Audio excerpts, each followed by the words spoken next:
Assalamualaikum warahmatullahi wabarakatuh. Nama saya Nabila dengan NPM 21082600201 blok muskuloskeletal.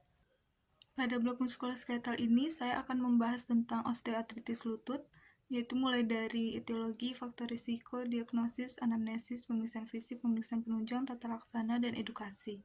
Jadi sebelum mengetahui tentang pembahasan dari subtopik tersebut, kita harus mengetahui terlebih dahulu apa itu pengertian dari osteoartritis lutut.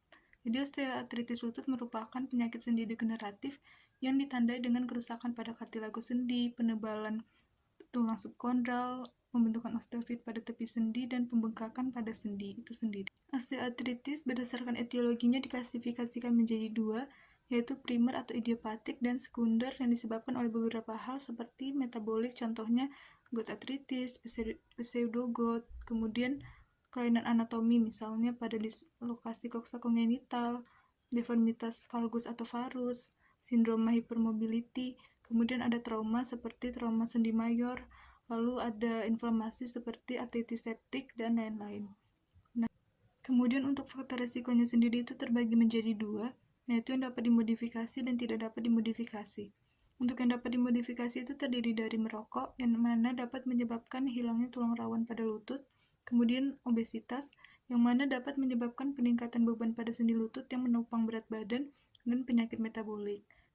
Untuk faktor risiko yang tidak dapat dimodifikasi terdiri dari usia, di mana seperti yang kita tahu semakin bertambahnya usia maka semakin menurunnya densitas tulang dan persendian. Kemudian ada jenis kelamin seperti yang kita tahu pada wanita terdapat hormon estrogen yang apabila wanita tersebut telah menopause maka hormon estrogen ini akan menurun yang menyebabkan penurunan dari densitas tulang dan persendian.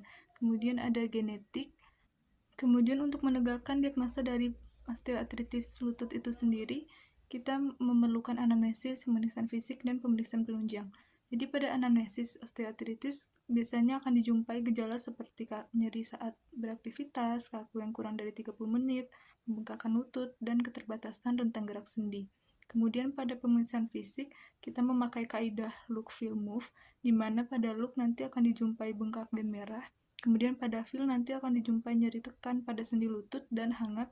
Kemudian pada move nanti akan dijumpai range of motion-nya terbatas diakibatkan karena nyeri sendi itu sendiri.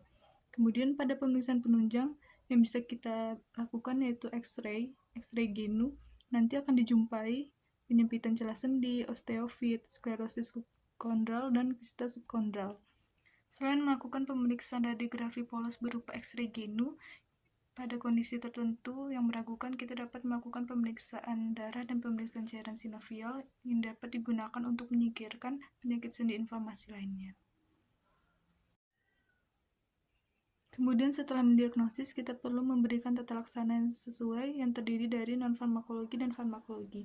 Untuk tata laksana farmakologi sendiri, terdiri dari glukosamin dan kondroitin sulfat, obat analgesik oral, contohnya paracetamol, NSAID, contohnya ibuprofen dan natrium diklofenak. Kemudian kita juga bisa memberikan obat golongan opioid, contohnya tramadol. Selain itu, kita juga bisa memberikan suntikan kortikosteroid, asam hyaluronat, platelet rich plasma atau PRP, proloterapi, dan toksin botulinum.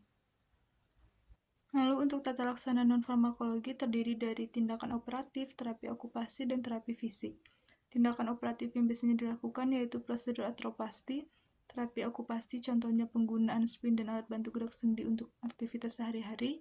Kemudian untuk terapi fisik contohnya latihan statis atau isometrik, misalnya latihan quadriceps.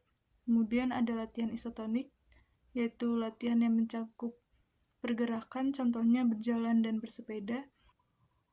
Kemudian setelah memberikan tata laksana yang sesuai, kita perlu memberikan edukasi, yaitu manajemen berat badan dengan menurunkan berat badan apabila obesitas atau kelebihan berat badan, kemudian menghindari penggunaan sendi secara berlebihan, kemudian mengurangi trauma dan tekanan yang terus-menerus pada sendi tertentu, terutama pada sendi lutut.